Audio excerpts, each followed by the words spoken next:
간단한 방법을 추천한다. 나는 납세자 1위가 되고자 결심했을 때 토지 거래, 주식 거래는 하지 않는다는 등의 규칙을 정했다.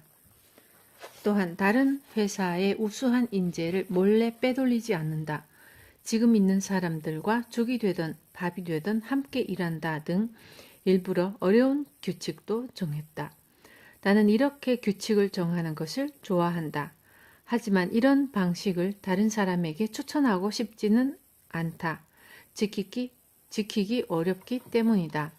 그래서 다른 사람들에게는 좀 더 간단한 방법을 알려주고 있으며 제자들에게도 나처럼 살라고 말하지 않는다.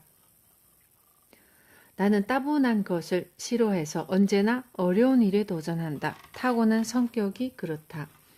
그렇다고 다른 사람에게 어려운 일을 하라고 강요하지 않는다.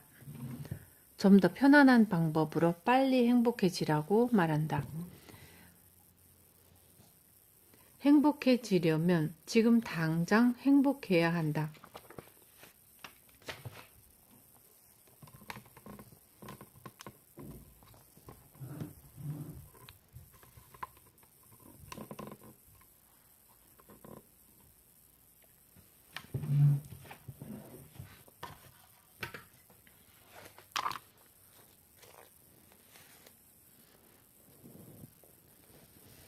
행복의 기준은 자신이 정하는 것이기에 지금 있는 그대로 행복하면 그것이 행복이다.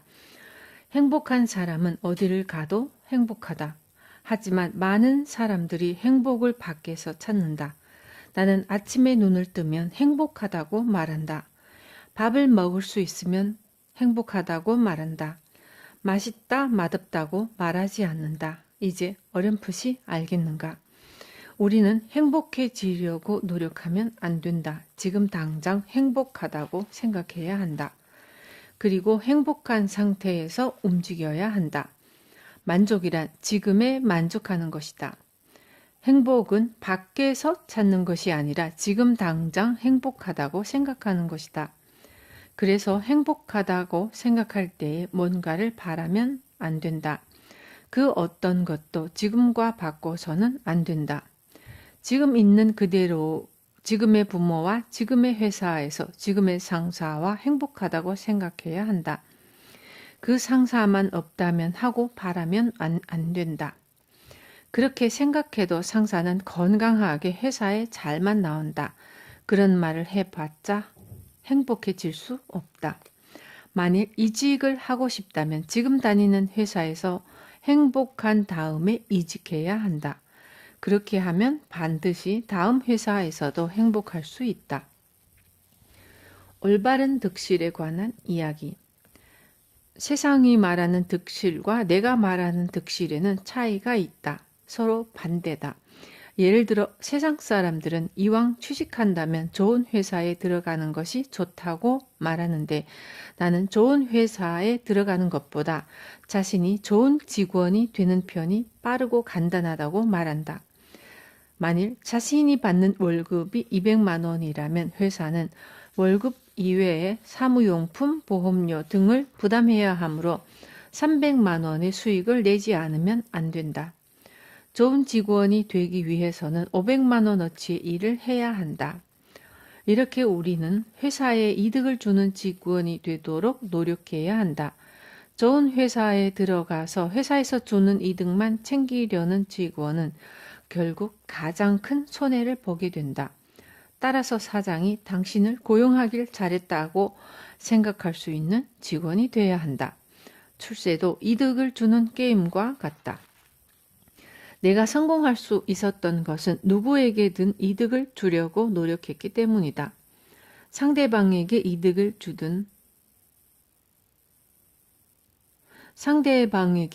주는 사람이 나중에는 가장 큰 이득을 얻게 된다.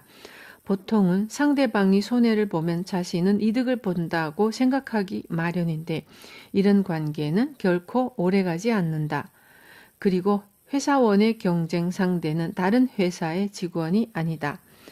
회사원이 씨름 선수와 경쟁을 벌이는가? 씨름 선수의 적은 씨름 선수다. 즉 회사원의 경쟁 상대는 같은 회사의 직원이다. 중요한 것은 얼마나 회사에 이득을 줄 수 있는 사람이 되느냐다. 그러므로 회사를 위한 가장 현명한 해결책을 찾으려고 노력하거나 사내에서 다른 직원들과 즐겁게 경쟁하면 된다. 이와 같은 이치로 여자에게 인기가 많기를 바라는 남자는 남자들끼리의 싸움에서 이겨야 한다. 여자에게 인기가 있었으면 좋겠다면서 여자 꽁문이나 졸졸 쫓아다니면 안 된다. 그런 사람은 스토커다. 그보다도 남자들끼리의 싸움, 즉 일에서 이기면 여자는 자연스럽게 따라붙게 된다. 그렇다면 일에서 이기는 것이란 무엇인가? 일단 사장이 돈을 벌 수 있도록 열심히 일하고 동료들을 돕는 것이다. 자신의 업무를 재빨리 처리하고 동료의 일을 돕도록 하자. 그리고 일에 쫓기지 말고 자신의 일을 쫓아야 한다. 또한 실수 때문에 혼났다고 우울해서도 안 된다. 저를 위해서 쓴소리도 해주시고 감사드립니다. 부족한 점이 있으면 더 지적해 주세요 라고 말하자. 그러면 설령 실수를 했더라도 상대방에게 좋은 인상을 남길 수 있다. 이 세상은 즐거운 게임과 같다. 그리고 혼나는 것은 지는 것이 아니다. 남에게 혼이 나도 기분 좋게 넘기자. 그리고 이렇게 일을 쫓다 보면 자연히 자신의 표정도 바뀌어서 일에 쫓기는 사람과는 전혀 다른 표정을 짓게 될 것이다. 직장에 출근해서 일을 하는 것은 당연한 일이다. 그러므로 하기 싫은데 억지로 일해서는 안 된다. 적극적인 자세로 즐겁게 신나게 일하자. 즐겁게 일하는 것이 멋진 것이다.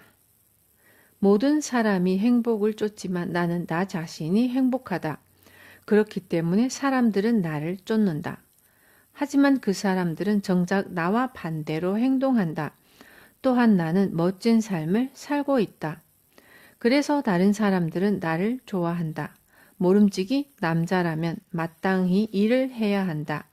그러나 억지로 한다면 인생의 낙오자가 될 것이다. 내 입으로 말하기 그렇지만 나는 중학교 때까지 내가 천재인 줄 알았다. 그래서 일하지 않아도 나는 되는 방법을 찾으려고 했다. 어렸을 적에 나는 아버지가 일하는 모습을 본 적이 없다. 반대로 어머니는 열심히 일해서 어머니와 같은 여자와 결혼하면 평생 일하지 않아도 된다고 생각했다. 하지만 한편으로는 아버지의 모습이 무척 싫었다. 빈둥대는 아버지가 싫었고 여자에게 얹혀 사는 것도 싫었다. 그런데도 나는 천재니까 일하지 않아도 되는 방법이 있을 거야 라고 생각했다. 당시는 10억을 은행에 넣어두고 이자만 받아도 먹고 살 수 있는 시대였다. 하지만 그 당시에 나에게 그런 돈은 없었다. 여러 생각을 했지만 역시 일하지 않고 먹고 살 수 있는 방법은 없었다. 그래서 그 다음으로 생각한 것이 어차피 일해야 한다면 즐거운 마음으로 일하자였다. 세상에 이상한 일은 없다. 이 세상에 이해할 수 없는 일, 즉 이상한 일은 아무것도 없다. 회사에서 열심히 일하고 부침성이 좋으면 주변 사람들에게 사랑받는다. 이는 이상한 일이 아니다. 이런 기본적인 일을 하지 않고 무조건 이상하다고 지적하는 사람이 이상한 것이다. 나는 납세 1위를 기록했고 일도 열심히 하고 있다. 기본적인 일을 다 했으니 평소에 내가 이상하다고 생각하던 일을 하나 이야기하고자 한다. 가끔 나를 만나러 오는 사람들 중에 히토리 선생님의 좋은 기운을 받아서 복권에 당첨되려고 왔습니다. 라고 말하는 사람이 있다. 내가 복권에 당첨된 적이 단 한 번도 없는데 과연 가능할까? 복권을 사본 적도 없고 당첨된 적도 없는데 말이다. 장사를 해서 성공한 적은 있으니까 그 비법을 물으러 오는 것이라면 이해가 간다. 그런데 복권에 당첨되는 방법은 나에게 물어도 아무 소용없다. 나는 나를 따르는 소중한 제자들이 저 사람들 좀 이상해 라는 말보다 역시 히토리 선생님의 제자구나라는 말을 들었으면 좋겠다. 그래서 제자들 중에 여자에게 인기가 많았으면 하고 바라는 사람이 있다면 먼저 남자들끼리의 싸움에서 이기라고 말해주고 싶다. 주문을 외운다고 인기가 많아지지 않으니까. 또한 씨름 선수는 눈앞의 상대 선수를 쓰러뜨리고 회사원은 눈앞에 놓인 일을 열심히 처리해야 한다. 우리는 일에 쫓기며 살아서는 안 된다. 그리고 이 세상에 사는 한 어차피 경쟁은 피할 수 없다. 이 세상은 그런 곳이다. 파트타이머라도 고용하길 잘했다는 말을 들을 수 있는 사람이 되도록 노력할 수밖에 없다. 관심과 주목을 받으면 즐겁다. 만일 회사가 너무 재미없어요 라고 불평하는 사람이 있다면 이는 본인이 회사에서 주목을 받지 못하기 때문이다. 있으나마나한 존재라서 회사가 재미없는 것이다. 누군가에게 필요한 사람이 되면 어디를 가든 즐겁다. 사장이라면 누구나 좋은 직원을 원한다. 그러므로 당신이 좋은 직원이 되면 된다.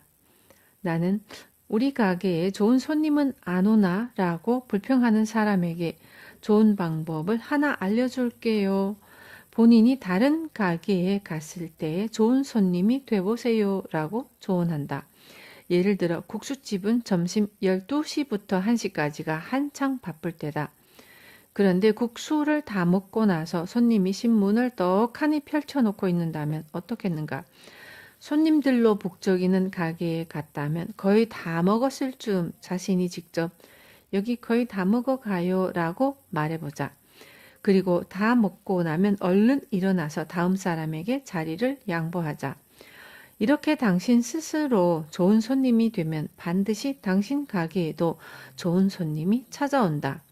이 세상은 파동이다. 좋은 일이 좋은 일을 불러온다. 자상함은 자신보다 약한 처지인 사람을 배려할 수 있느냐 없느냐다. 손님은 왕이다 라는 말처럼 손님이 되면 가게 주인보다 위치가 높아진다. 그렇다고 으스대서는 안 된다. 약한 처지인 사람을 배려해야 한다. 사랑은 상대방의 입장을 생각해 주는 것이다.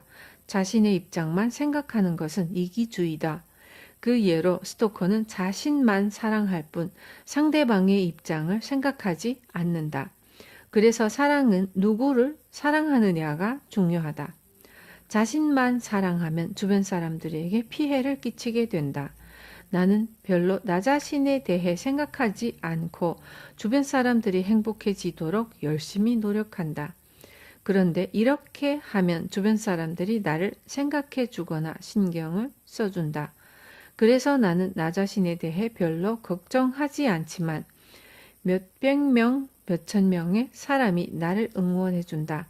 그 덕분인지 무슨 일이든 자연스럽게 잘 풀린다. 돈을 가질 수 있는 법칙.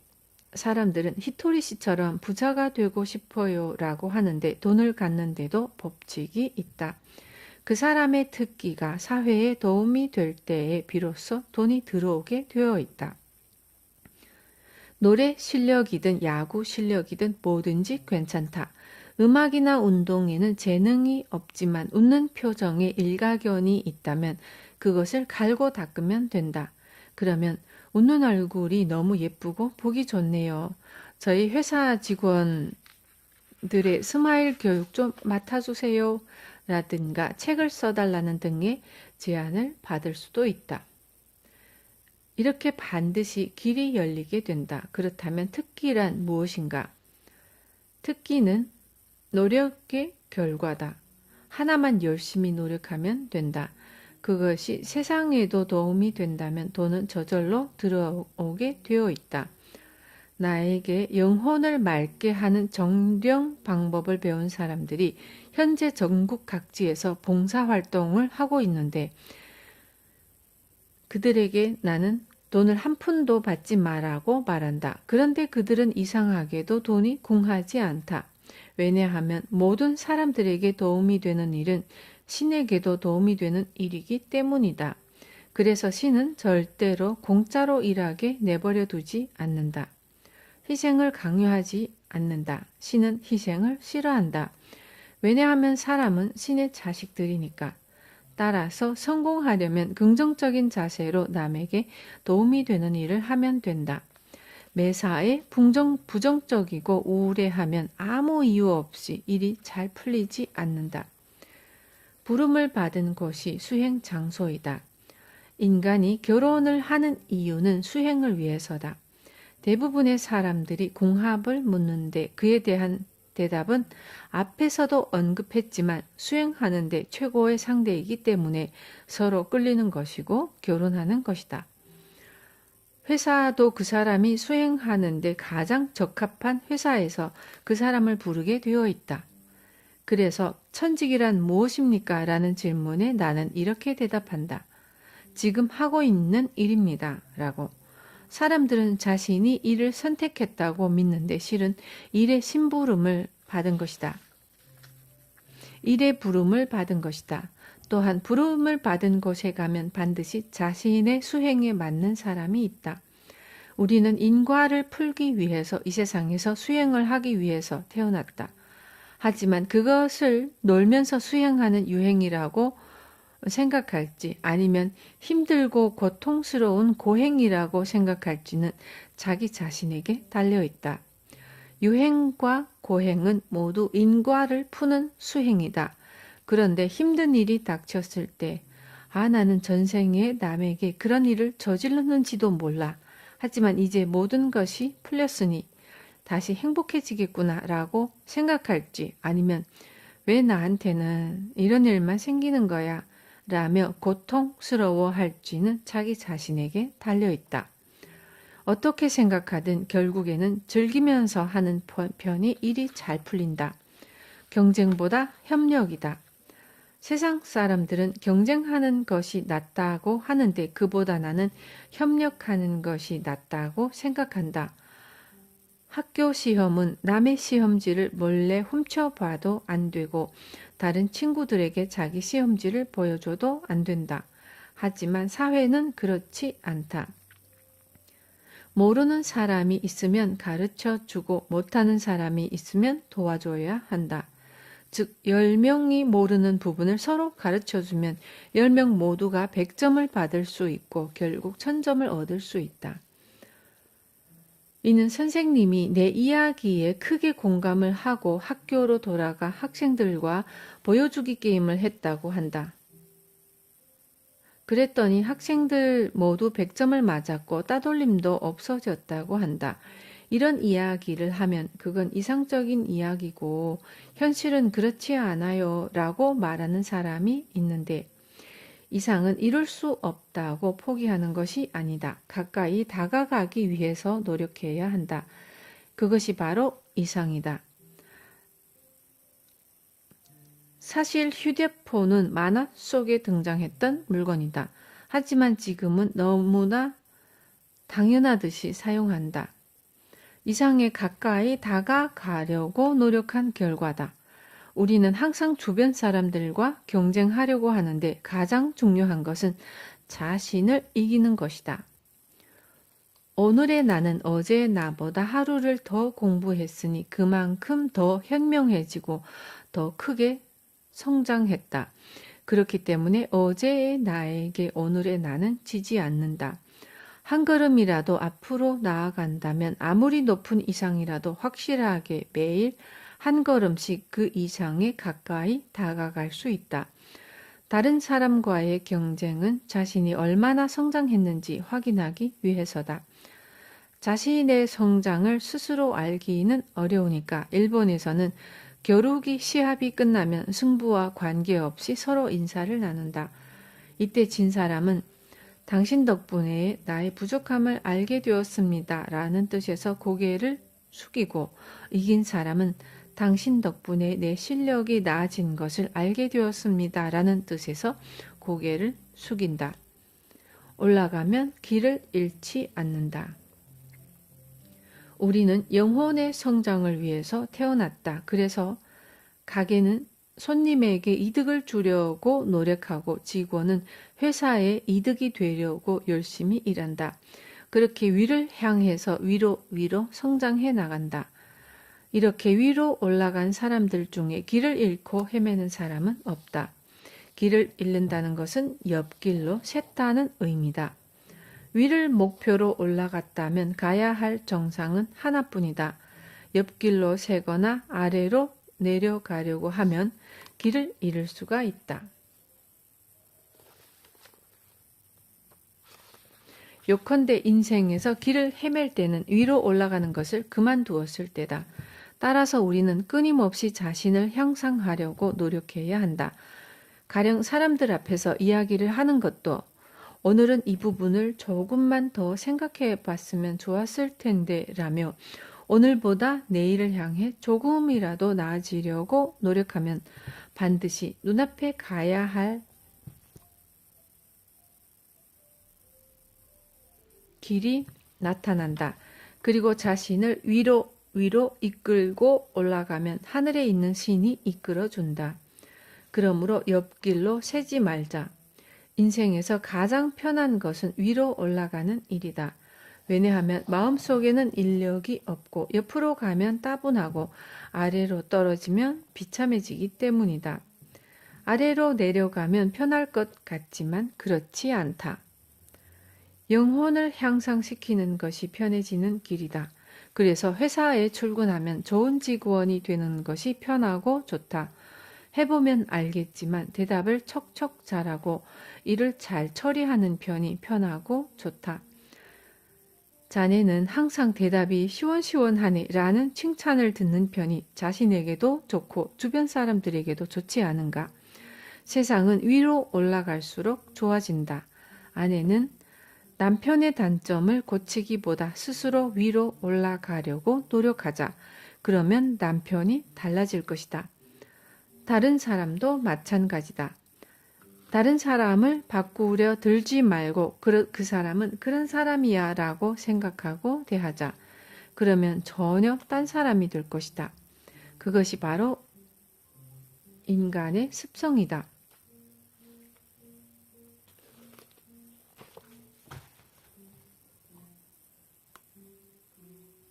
피아노 연주.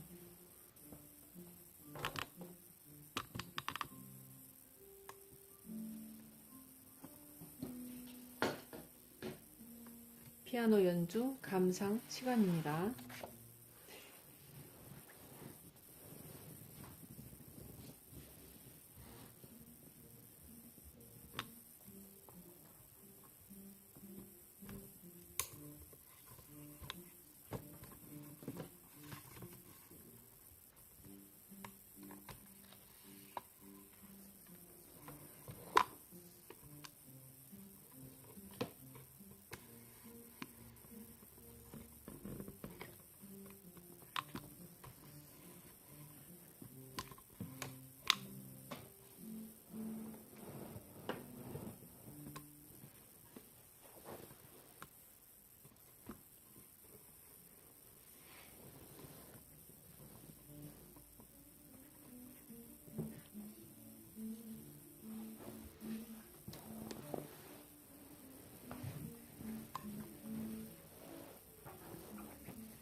여섯 번째, 세상의 이치.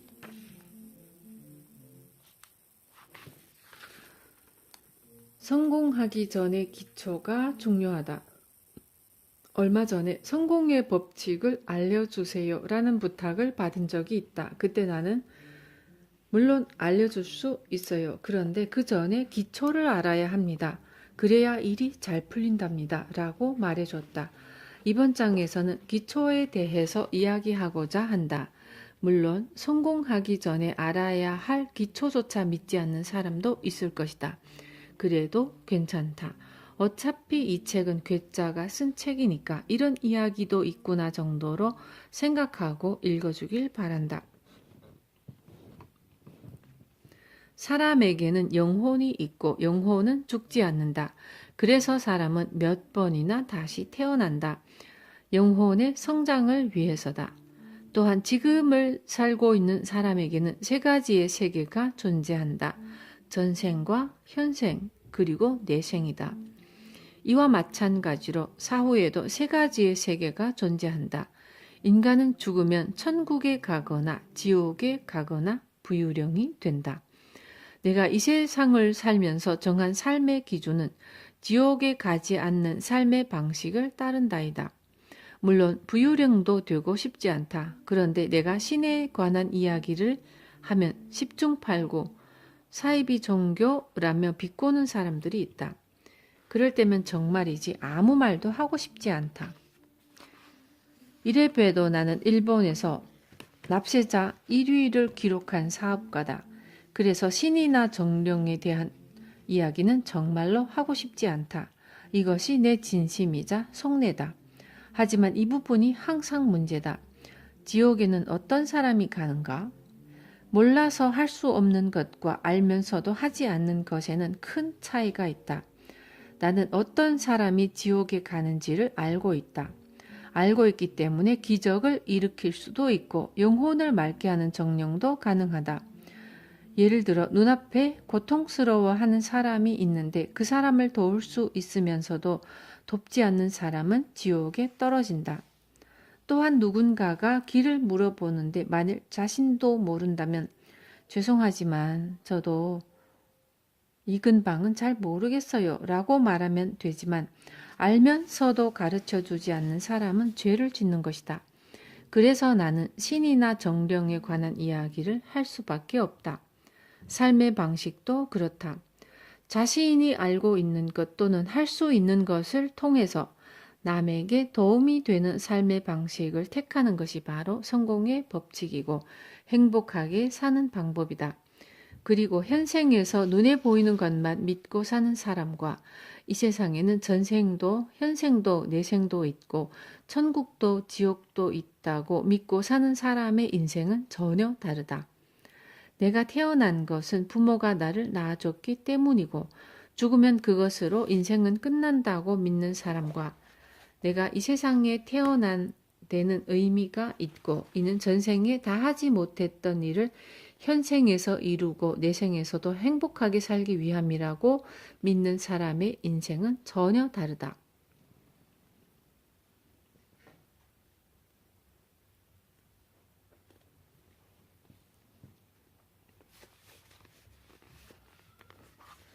사람은 고민하면서 살아간다. 나는 신을 믿는다. 그 덕분에 부자가 될 수 있었다고 생각한다. 그리고 죽은 후에 지옥에 가고 싶지 않다. 내 생에서도 행복해지고 싶다. 지옥에 가지 않는 삶의 방식은 결국 현생에서 행복하게 사는 것이다. 다시 말해 천국에 가는 삶의 방식이란 현생에서 행복하게 사는 것이다. 이제 좀 알겠는가? 나는 마음속으로 하고 싶지 않은 일이 있어도 지옥에 가고 싶지 않기 때문에 한다. 즉 고민하지 말고 해라가 아니라 고민하더라도 좋으니 하라는 것이다. 나에게 정령 방법을 배운 사람들이 매일 전국 각지에서 기적을 일으키고 있다. 이렇게 기적이 일어나도 기적을 믿지 않는 사람들은 상당히 많다. 그렇다고 믿어달라는 이야기는 아니다. 인연이 있는 사람이라면 언젠가 반드시 나와 만나서 이해하게 되리라고 믿는다. 그래서 이 책을 쓰려고 한다. 나는 교주가 되거나 유명 인사가 되고 싶지 않다. 신에 관한 이야기를 하면 사람들은 나를 종교인이라고 착각하는데 불편하고 싫다. 또한 기적을 일으키면 나를 대단한 사람처럼 여기는데 이것 또한 싫다. 전국 각지에서 기적이 일어나는 것은 내가 대단하기 때문이 아니다. 대단한 존재는 내가 말하는 신과 신을 믿고 기적을 일으키는 사람들이다. 내가 믿는 신을 독자들 앞에 보여줄 수는 없다. 하지만 보이지 않는다고 존재하지 않는 것은 아니다. 예를 들어 공기는 눈에 보이지 않는다. 하지만 나무가 바람에 흔들리는 모습을 보면 그곳에 바람, 즉 공기가 있다는 것을 알 수 있다. 이와 마찬가지로 나와 제자들은 기적을 일으키고 있다. 그 이치를 알면 내가 말하는 것도 믿을 수 있지 않을까? 재차 언급하지만 나는 사람들 앞에 나서거나 유명 인사가 되고 싶지 않다. 하지만 나밖에 그런 일을 할 수 있는 사람이 없다면 그 역할을 해야 한다. 생각은 누구나 고민하고 방황한다. 이대로 좋은지 올바른 것인지 알지 못한다. 그래서 두려워한다. 하지만 용기를 내서 실행에 옮겨보자. 용기란 두려워하지 않는 것이 아니다. 두려워도 실행에 옮기는 것이 바로 용기다. 처음부터 두려워하지 않는 사람은 둔한 사람이다. 나는 두려워도 실행에 옮기고 하고 싶지 않아도 해야 하는 일이라면 한다. 왜냐하면 지옥에 가고 싶지 않고 이 세상의 모든 사람도 가고 싶지 않을 테니까. 결국 모든 사람이 지옥에 가지 않는 삶의 방식을 택하면 이 세상은 천국이 된다. 주변을 둘러보면 깊은 산속에 들어가서 세찬 폭포수를 맞거나 벽을 보고 몇 시간이나 좌선을 하는 등 힘든 수행을 하는 사람들이 있다. 그러나 이런 수행을 해도 영혼은 맑아지지 않는다. 오히려 감기에 걸릴 수 있다. 만일 세찬 폭포수를 맞아서 영혼이 맑아진다면 폭포수 밑에서 헤엄치는 잉어는 모두 정령이 가능한 것이 아닌가? 영혼에 따라 성장하는 방식이 다르다. 영혼과 환생의 원리를 알면 여러 가지 일들을 이해할 수 있다. 흔히 성격이나 인간성은 태어나고 자란 환경이나 부모의 훈육 방법에 따라 결정된다고 하는데 실은 그렇지 않다. 예를 들면 어떤 아이가 반듯하게 잘 자랐다고 하자. 이는 그 아이의 영혼이 맑기 때문이네. 착하게 잘 자란 것이다. 그런데 부모들 중에는 이를 착각하고 행실이 나쁜 아이를 보면 우리 아이는 이렇게 착한데 저 아이는 왜 저러는 거야? 도대체 부모가 교육을 어떻게 시킨 거야? 라고 말하는 사람이 있다. 어쩌면 이 부모는 우리 아이가 이렇게 훌륭한 것은 내 교육법이 좋았기 때문이라고 자랑하고 싶은 걸지도 모른다. 그러나 이는 잘못된 행동이다. 본래 불량한 성품을 갖고 태어난 아이는 비뚤게 자랄 수밖에 없다. 환경이 중요하다고 하지만 곧게 뻗은 삽목나무 사이에 소나무를 심어도 소나무는 굽어 자란다. 주변이 똑바르게 자란다고 소나무가 똑바로 자라는가? 그렇지 않다. 그래서 좋은 부모 밑에 반드시 좋은 아이가 태어난다는 것은 틀린 생각이다. 부모들 중에 유독 잔소리가 심한 사람이 있는데 만일 그런 부모 밑에서 자란 아이가 밝고 착하다면 잔소리를 해서 그런 것이 아니라 본래 좋은 성품을 지니고 태어났기 때문이다. 이럴 때는 나처럼 부족한 부모 밑에서 훌륭하게 커줘서 고마워라고 감사해야 한다. 그런데 자신이 아이를 잘 키운 것이라며 자만하는 부모가 있다. 의사 집안에서 태어난 아이가 자상한 부모 밑에서 자랐어도 깡패가 되는 경우가 있고 깡패 집안에서 태어난 아이가 의사가 돼서 다른 사람을 돕겠다고 하는 경우도 있다. 즉 아이가 태어날 때에 어떤 영혼이 아이의 육체로 들어가느냐에 따라 달라진다. 신은 깨달음을 주기 위해서 똑같은 일을 보여준다. 간혹 자신은 나쁜 일을 하지 않았는데 친척 중에 누군가가 범죄를 저질러서 사람들에게 손가락질을 받는 경우가 있다. 보통 이런 경우 주변 사람들은 안쓰러운 마음에 본인이 저지른 일도 아닌데 너무 안 됐네, 불쌍해 라고 말한다. 그런데 이런 말을 듣는 사람일수록 오히려 남의 집 일에 글쎄 저 집에서 범죄자가 나왔다지 뭐예요? 라고 떠들고 다니기 쉽다. 우리 주변에는 악의는 없지만 뒷말하기 좋아하는 사람들이 있다. 그런데 신기하게도 그런 뒷말을 했던 사람은 언젠가 자신이 그런 말을 듣게 되는 일이 생긴다. 손가락질 당한 사람의 심정을 깨달으라고 신이 그렇게 만드는 것이다. 그래서 우리는 그런 말을 듣지 않도록 처신을 똑바로 해야 한다. 그 집에는 태도도 불량하고 라고 말하면 언젠가 자기 자식이 혹은 손자 중에 불량한 아이가 태어나고 똑같이 손가락질 당하게 된다. 그러므로 신이 그런 일을 보여주기 전에 그만둬야 한다. 또한 전기를 쓰는 것이 당연하고 물이 나오는 것이 당연하다는 등 뭐든지 쓰는 것이 당연하다고 생각하면 신은 깨달음을 주기 위해서 당연하지 않다는 사실을 보여준다. 아내가 남편은 바람 피우지 않는 것이 당연하다고 말하면 남편은 바람을 피우게 된다.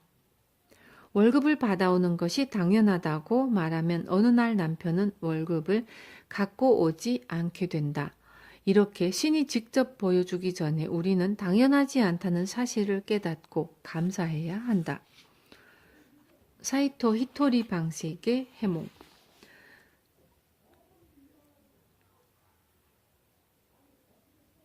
죽는 꿈을 꾼 사람은 죽는 사람의 심정을 알게 된다. 그래서 꿈속에서 경험한 것을 현실에서 일어나지 않는다. 경험한 것은 현실에서 일어나지 않는다. 죽는 꿈을 꿨으니까 그 꿈이 현실로 이루어지는 것이 아니냐며 걱정하는데 그 꿈을 계속 떠올리지 않으면 된다. 교통사고가 나는 꿈을 꿨다면 꿈속에서 이미 경험한 일이므로 현실에서는 일어나지 않는다. 그런데 아침에 꾼 꿈이라며 불안해하면 불안이 불행을 불러온다. 우리는 다양한 경험을 하기 위해서 이 세상에 태어났다. 생활하면서 겪는 경험도 있고 꿈속에서 겪는 경험도 있다. 그래서 나쁜 경험은 가능한 한 꿈속에서 하는 것이 낫다. 꿈을 꾼다는 것은 신이 지켜준다는 뜻이다. 그것이 진정한 해몽이다. 그런데 사람들은 이를 반대로 생각한다. 해몽가 중에 불길한 것만 말하는 사람이 있는데 이는 나쁘게 말해 사람들을 무섭게 해야 돈을 받을 수 있기 때문이다.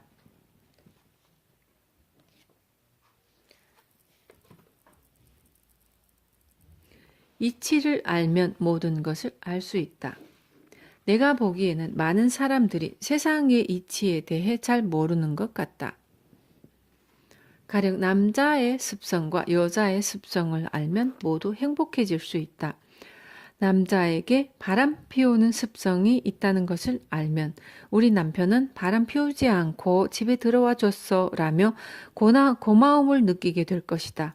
그리고 여자에게 옷이라면 1000벌이라도 갖고 싶어하는 습성이 있다는 것을 알면 내 월급에 맞춰서 3벌만 사는 아내가 참 고맙군 하는 생각이 들 것이다. 이렇게 세상의 이치를 알면 서로에게 감사하게 되고 우리가 태어난 이유가 그런 경험을 하기 위해서라는 사실도 깨달을 수 있다. 그리고 우리는 신이 직접 이러한 사실을 보여주기 전에 달라져야 한다. 우리는 경험을 하기 위해서 이 세상에 태어났다. 따라서 무서운 꿈을 꿨다면 꿈이라서 다행이다 라고 생각하고 꿈을 있는 그대로 받아들이면 된다. 그러면 나쁜 일은 일어나지 않는다. 단 반성해야 할 부분은 반성해야 한다. 이렇게 살면 삶은 즐거워진다. 결국 이 세상에는 신이 우리 편이 되어주고 우리를 도와주는 삶의 방식이 존재하는데 그것은 획일적으로 도덕성을 늘어놓는 삶의 방식이 아니다. 신이 존재하므로 기적은 일어난다. 나는 기적을 일으키는 것을 좋아한다. 그래서 그런 일이 가능하다고요? 절대로 안 될 겁니다. 불가능해요. 라는 말을 들으면 청개구리처럼 오히려 더 기적을 일으키고 싶어진다.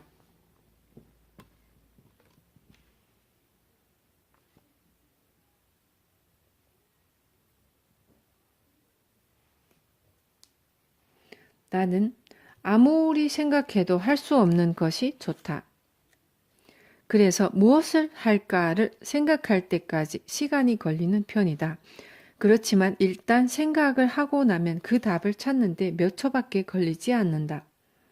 나는 자주 전국을 돌아다니며 여행을 하는데 그 이유는 아이디어가 상품화 되는데 그만큼 시간이 걸리기 때문이다. 상품화 되기도 전에 그 다음 단계의 지시를 내리면 직원들이 소화해낼 수 없고 금세 지쳐버린다. 그래서 관음보살을 보러 절에 가거나 전국을 돌아다닌다. 불가능이란 인간의 지혜가 미치지 않는다는 뜻이다. 그래서 신의 도움이 필요하다. 가령 인간이 아무리 노력해도 해결할 수 없었던 문제가 인간의 노력과 신의 도움이 합쳐졌을 때에 기적적으로 해결되기도 한다. 나는 이런 점이 매우 흥미롭고 즐겁다. 어렸을 때부터 나는 신이 존재한다고 믿었다. 신이 존재하기 때문에 불가능이 가능으로 바뀌는 것이 아니겠는가? 그렇게 불가능을 가능으로 만들 때마다 역시 신은 존재하는구나 하고 확인한다.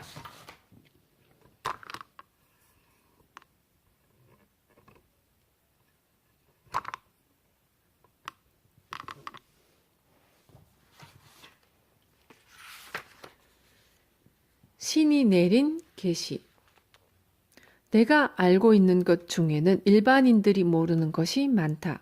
그렇다고 믿어달라고 말하고 싶지는 않다. 왜냐하면 나에게 그것들은 진실이니까, 당연한 것이니까, 누군가에게 믿어달라고 강요할 필요가 없으니까. 내가 말하는 것들은 죽으면 알게 되는 것들이다.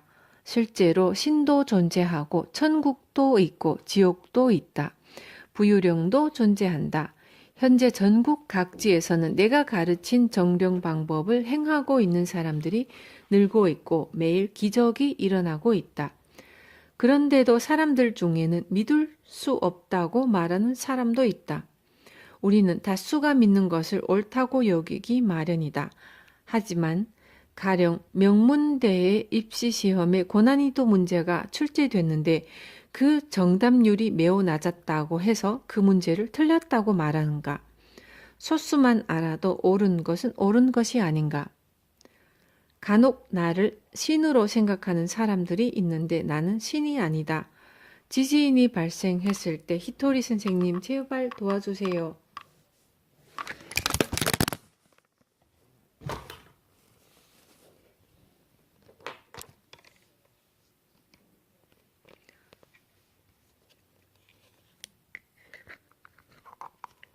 라고 말해도 나는 도와주지 못한다.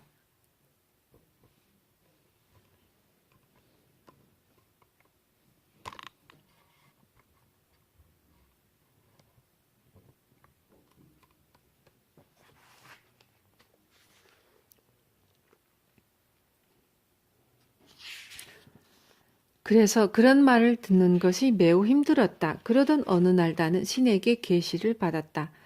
다른 사람들이 나를 신이라고 생각하지 않았으면 하고 바라는 것 자체가 이상한 일이다라는 계시였다.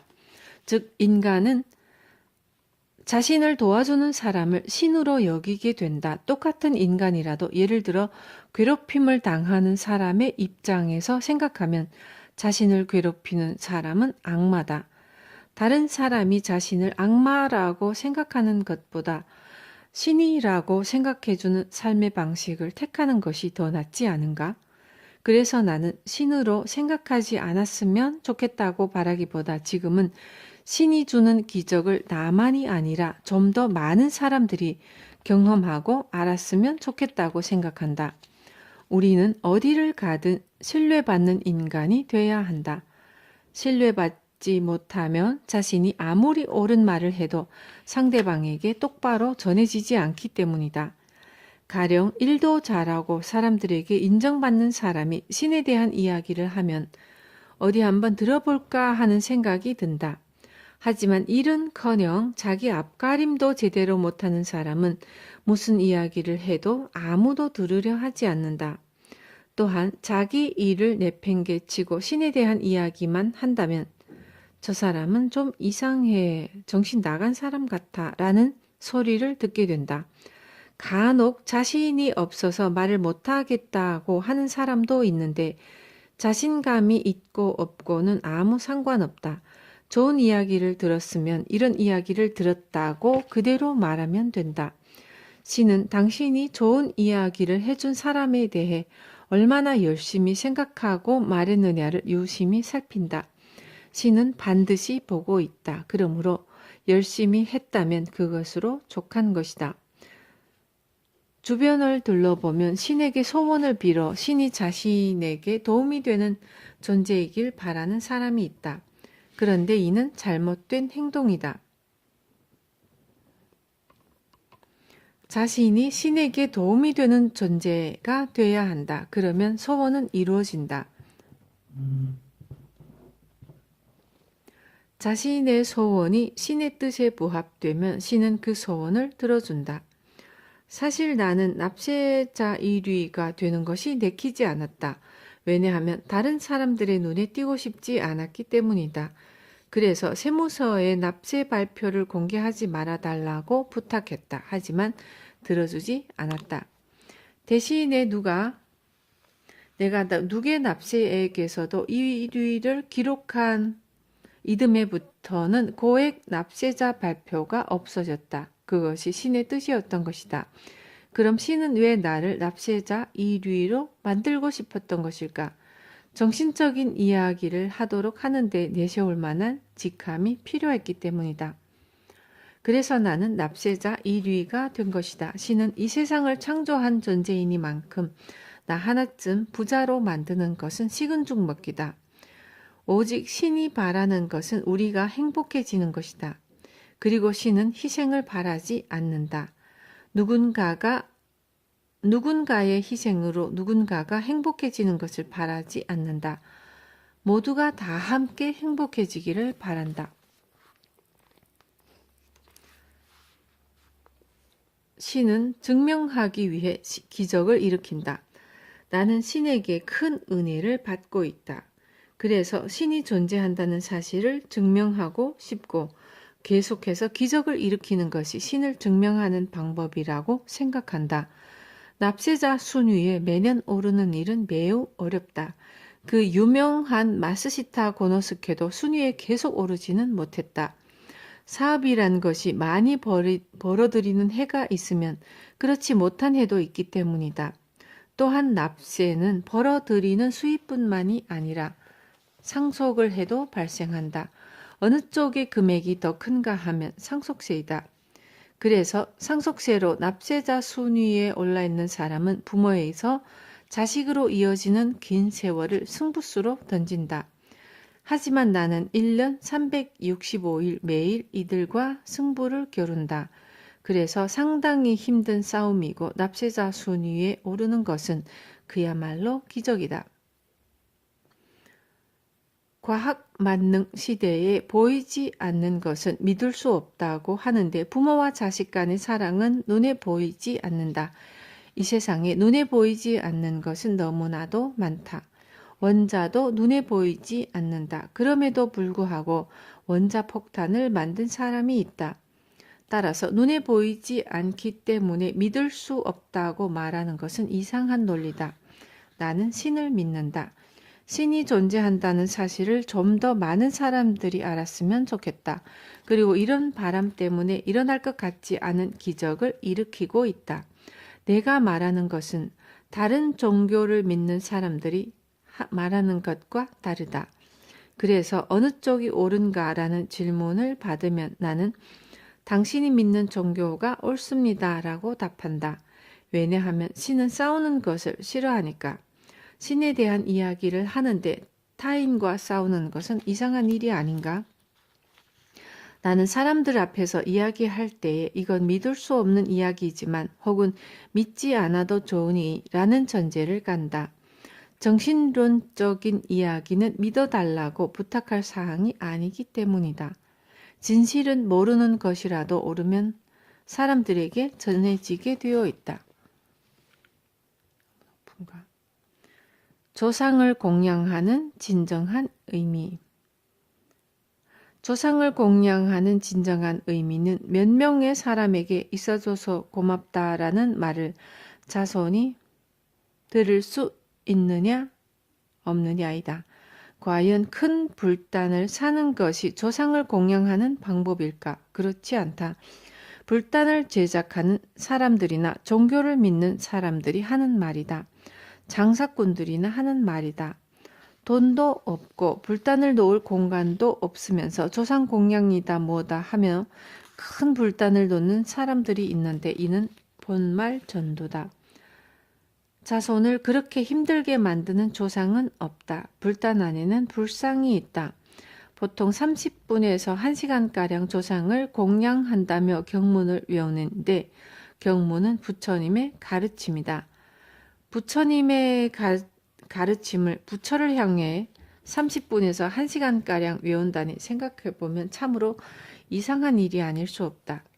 분명히 부처도 그거 내가 한 말이라네. 이제 알았으니 밖에 나가서 실천하시게라고 말하고 싶을 것이다. 그렇다고 경문을 외지 말라는 뜻이 아니다. 경문을 외고 있으면 잡념이 사라지고 다른 사람을 헐뜯지 않게 되므로 그런 차원에서는 좋다. 하지만 이왕 외울 것이라면 의미를 아는 편이 좋지 않겠는가? 그리고 실천에 옮길 수 있다면 더 좋지 않겠는가? 어쨌든 조상을 공양하는 가장 좋은 방법은 자손인 당신이 누군가에게 있어줘서 고맙다라는 말을 듣는 것이다. 당신이 이 세상에 태어날 수 있었던 것은 부모가 있었기 때문이요. 그 부모의 부모가 있었기 때문이다. 조상이 한 명이라도 없었다면 당신은 이 세상에 태어날 수 없었다. 자식이 칭찬을 받으면 부모는 기분이 좋아진다. 그러므로 당신 주변 사람들에게 칭찬을 받는 것이 조상을 공양하는 최고의 방법이다. 단 조심해야 할 것은 조상 중에 지옥에 떨어져 고통받는 영혼이 있기 때문에 자신과 가족에게 화가 생긴다고 생각하는 것이다. 이런 사람은 언젠가 사이비 종교나 무속신앙에 빠져 큰 돈을 잃게 될 것이다. 이 세상에는 죄를 짓고 감옥에 가는 사람이 있다. 이와 마찬가지로 조상 중에 지옥에 간 사람이 있다면 이는 그 조상의 책임이다. 주변 사람이나 자손이 해결해 줄 수 없다. 앵마기를 하느냐 하지 않느냐의 문제가 아니다. 죄를 지은 조상은 지옥에서 수행을 하는 것이다. 자식이 감옥에 갔다고 부모가 아무리 손이 발이 되게 빌고 무슨 수를 써도 아무 소용없는 것과 마찬가지다. 또한 30년의 복역기간이 20년으로 줄어들어 감옥에서 일찍 나오는 것도 그 사람이 감옥에서 노력한 결과지 누군가가 빌어서 그렇게 된 것이 아니다. 즉 주변 사람이 해결해 줄 수 있는 문제가 아니다. 그리고 신을 모시는 일을 하는 사람이 불결하거나 더럽다면 의심해 봐야 한다. 신은 청결한 것을 좋아하기 때문이다. 신을 모시는 일을 하면 깨끗하다. 만약 그런 일을 하는 사람이 깨끗해지지 않는다면 이상한 일이다.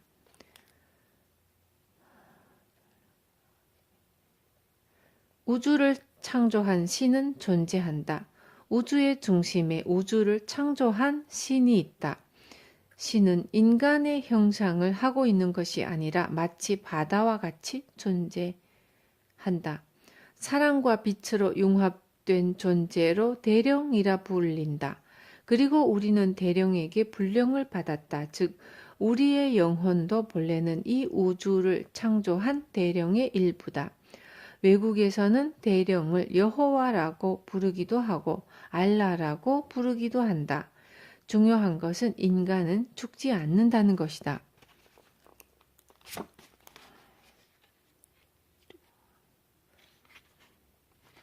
정확히 말하자면 육체는 언젠가 사라지지만 영혼은 영원히 존재한다. 그래서 우리는 낡은 육체를 벗고 몇 번이나 다시 태어난다. 이 세상의 것은 반드시 노화된다. 그러나 낡은 것은 재생되어 새롭게 다시 태어난다. 인간의 육체도 신진대사를 반복하면서 세세한 부분은 항상 새롭게 다시 태어난다. 그리고 육체 전체가 노화됐을 때 육체는 사라진다. 하지만 육체는 사라져도 영혼은 죽지 않는다. 육체를 잃은 영혼은 저 세상으로 간다. 그곳에서 다시 배운다. 즉 죽으면 인간의 영혼은 천국에 가거나 지옥에 가거나 부유령이 된다. 현재 세계 각국에서는 전생과 환생을 증명하는 일들이 보고되고 있다. 예를 들어 어린아이가 전생에 대한 기억을 이야기하거나 퇴행 수면으로 과거의 기억에서 태어나기 이전의 기억으로 거슬러 올라갔다는 이야기를 하기도 한다. 그리고 그런 일들을 조사해 보면 본인이 직접 알 수 없는 상황이어서 전생이 실제로 존재한다고 믿을 수밖에 없다. 우리는 이렇게 몇 번이나 이 세상에 다시 태어나는데 전생에 좋은 일을 하면 현생에서도 좋은 일이 일어난다. 반대로 나쁜 일을 하면 나쁜 일이 일어난다. 나는 좋은 일을 이렇게 열심히 하는데 왜 이런 일을 당하는 거지? 라고 말하는 사람은 대개 전생에 나쁜 일을 저질렀기 때문이다. 확실하게 말해서 다시 태어난다는 것은 이 세상에서 배울 것이 있기 때문이다. 그리고 그 사람이 미숙한 존재이기 때문이다. 지금도 미숙하기에 2세대 혹은 3세대 전에는 훨씬 더 미숙한 존재였을 것이다. 그래서 쓸데없는 짓을 했던 것이다. 타인의 죄는 짊어질 수 없다.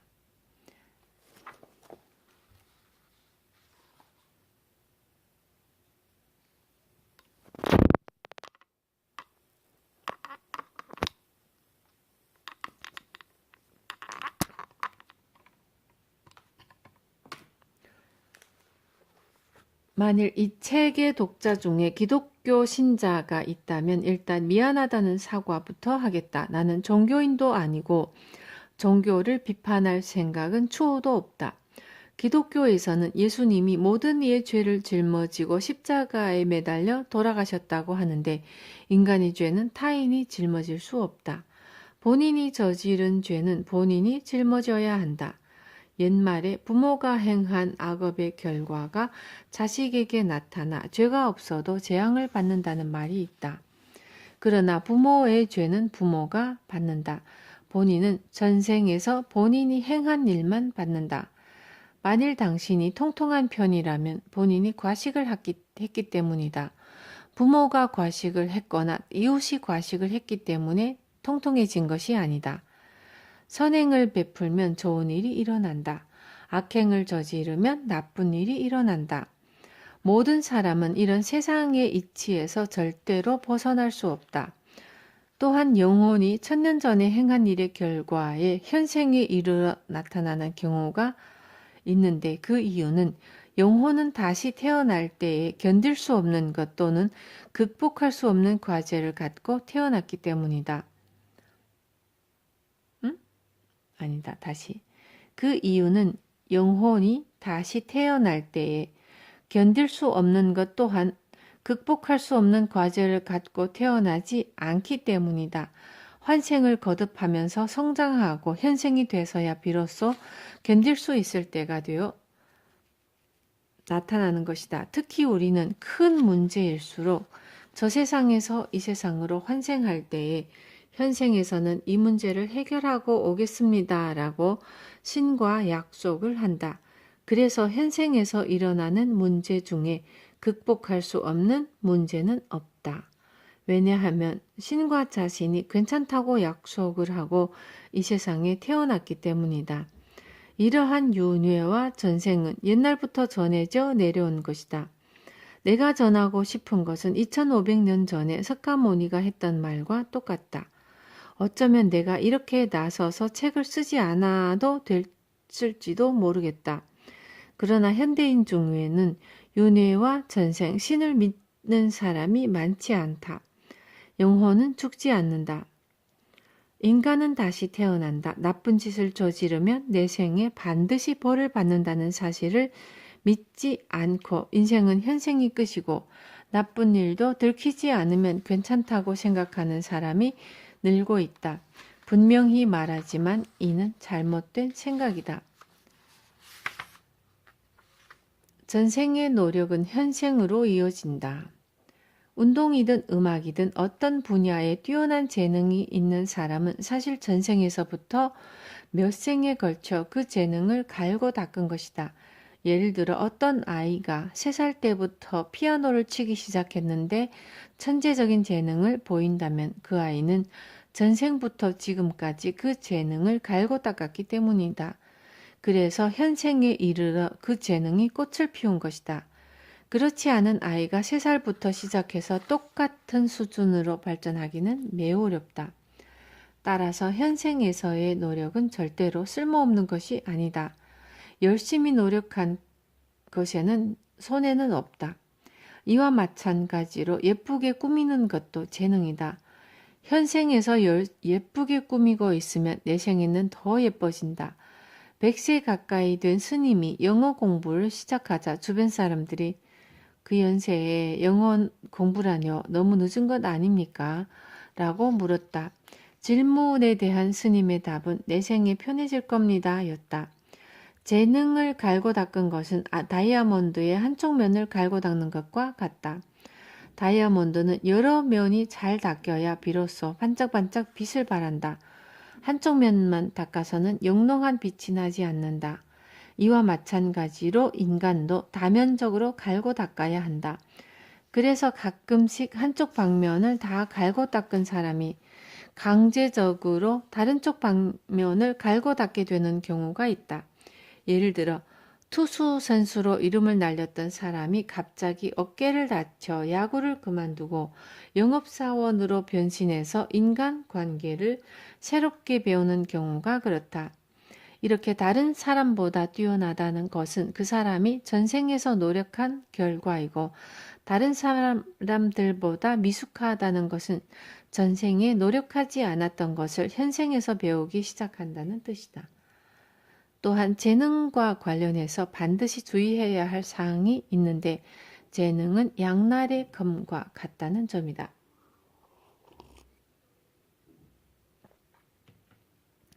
가령 재능이 있거나 유능한 사람이 재능이 없거나 미숙한 사람을 보고 바보 취급을 한다거나 아무 말도 하지 않았는데 비웃는다면 나중에 큰 화를 입게 된다. 그런 일로 별일도 아닌데 라고 생각할지 모르겠지만 바보 취급을 당하거나 비웃음을 당한 사람은 영혼에 상처를 입는다. 그래서 아무리 미숙하고 부족해 보여도 남을 바보 취급하거나 비웃어서는 절대로 안 된다. 해서는 안 되는 일이 있다. 사람들 앞에서 잘난 척을 하거나 으스대거나 비웃지 말아야 한다. 반드시 주의하자. 아무 짓도 안 했는데 라는 생각이 들지 모르겠지만 이 2가지 행동은 매우 나쁜 인과를 남긴다. 그리고 한 가지 더 주의해야 할 점은 걱정하는 성격이다. 걱정하는 성격은 병이다. 이런 사람은 반드시 지옥에 간다. 왜냐하면 천국에는 걱정하는 사람이 없기 때문이다. 자식이 걱정돼서 라고 하는데 자식에게는 자식의 인과응보가 있다. 이는 본인밖에 해결하지 못한다. 사람은 스스로 극복할 수 있는 역경과 시련을 갖고 이 세상에 태어난다. 그래서 어떻게든 해결하게 되어 있다. 부모가 자식을 걱정하는 것은 당연한 일이라고 하는데 내 경우에는 부모는 자식을 걱정하기보다 신뢰해야 한다고 생각한다. 이 아이도 현생에서 열심히 수행을 하고 있구나라며 지켜봐주고 너라면 할 수 있어, 괜찮아 라고 힘을 북돋아주면 된다. 앞으로 3년 이내에 일본의 칸토 지역에서 큰 지진이 일어날 것이라며 걱정하는 사람이 있는데 걱정을 하든 말든 지진은 언젠가 일어난다. 지진이 일어나도 영혼은 죽지 않는다. 영혼은 불멸이니까. 개중에는 지진이 일어나서 죽으면 어쩌지 라고 걱정하는 사람이 있는데 지진으로 죽는 사람은 그것이 그 사람의 수명이다. 그런 일로 불안해하기보다 영혼의 성장에 대해 고민하고 생각하는 편이 본인에게 훨씬 좋을 것이다. 빛과 어둠이 공존할 수 없는 것처럼 사랑과 두려움도 공존할 수 없다. 그러므로 중요한 것은 자신이 하는 말에 항상 사랑이 담겨 있고 긍정적이냐다. 그리고 항상 걱정만 끼치는 사람은 악마다. 그런 악마의 속삭임에는 절대로 귀를 기울이지 말자. 인과 법칙의 진실. 인과라고 하면 어딘지 모르게 찜찜하고 무섭게 느껴지는데 사실 인과는 그런 것이 아니다. 그렇게 느껴지는 이유는 그렇게 말해야 돈을 벌 수 있는 사람들이 있기 때문이다. 그렇다면 인과란 무엇인가? 오렌지를 꽉 짜면 오렌지즙이 나오는 것과 마찬가지로 인과는 손에 쥐고 꽉 짜는 물건이 달라지면 나오는 즙이 달라진다. 그래서 전생에 선행을 베풀면 좋은 일이 일어난다. 즉 인과란 자신이 뿌린 씨는 자기 자신이 거둔다는 것이다. 그래서 내가 하고자 하는 말은 남의 탓으로 돌리는 행동을 그만두자는 것이다. 그리고 나쁜 인과는 끊어버리고 밝은 미래를 열어나가자는 것이다. 그러기 위해서 나쁜 인과를 잘라내고 열심히 좋은 씨앗을 뿌려야 한다. 오줌이든 똥이든 화장실에 가면 결국 자신이 먹은 음식이 소화되어 나오지 않는가? 다른 사람이 먹은 음식이 나오지 않는다. 이렇듯 인과는 반드시 찾아온다. 자신이 뿌린 씨는 좋은 것이든 나쁜 것이든 반드시 자신이 거둬야 한다. 그 인과를 해결하는 방법은 사랑과 빛 그리고 인내뿐이다. 사랑은 자상함, 빛은 밝음, 그리고 인내는 무슨 일이든 참는 것이 아니라 자신의 마음을 언제나 사랑과 빛으로 가득 채우는 것이다. 그것이 인생을 살면서 참지 않고 행복하게 지낼 수 있는 방법이다. 가령 얄미운 사람을 기다리고 있다가 한 대 때리는 것도 해결책 중 하나가 되지만 그런 행동에 사랑과 빛이 없다면 새로운 인과를 만들 뿐이다. 인과는 다른 말로 낳는다라고 표현할 수 있다. 낳는다는 것은 어떤 의미일까? 두루미는 두루미 새끼를 낳는다. 생쥐는 생쥐 새끼를 낳는다. 두루미가 갑자기 돌연변이를 일으켜서 곰을 낳는 일은 없다. 이와 마찬가지로 자신이 누군가에게 한 일과 똑같은 일이 반드시 자신에게도 일어난다. 예를 들어 당신이 어떤 사람의 발을 밟았다고 하자. 이때 자기 발이 아니니까 그 사람이 얼마나 아픈지 알 수 없다. 하지만 당신이 누군가에게 발을 밟히게 되면 그 고통을 알 수 있다. 인과는 죄가 아니다. 당신이 남의 고통을 마음으로 이해할 수 있는 인간이 되면 인과는 성취된다. 즉 해결된다.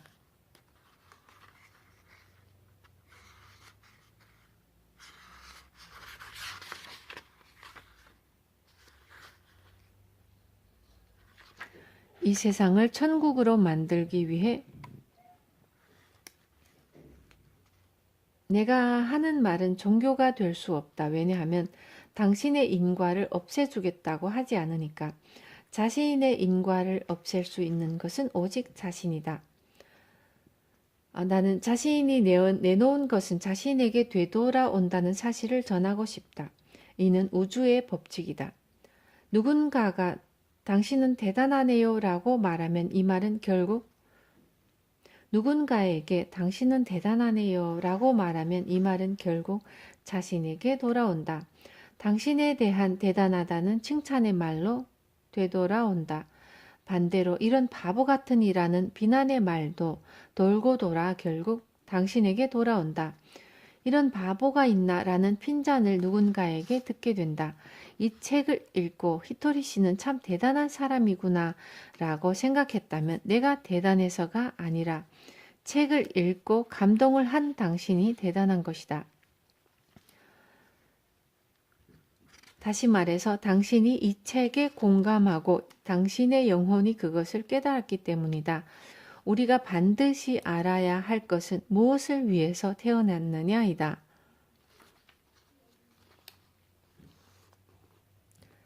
살다 보면 맑은 날도 있고 비 오는 날도 있다. 폭풍우가 불거나 눈이 몰아치는 날도 있다. 날씨가 어떻든 그날이 좋은지 아닌지를 결정하는 것은 자기 자신이다. 비가 내려서 싫다고 투정을 부릴 것인지 아니면 촉촉한 느낌이 좋다고 할지는 자기 자신에게 달려있다. 싫은 일이 생겼을 때 정말이지 짜증나는 하루야 라고 생각할 것인지 아니면 이걸로 나쁜 인과가 하나 사라졌어 라고 생각할지도 스스로 결정하는 것이다.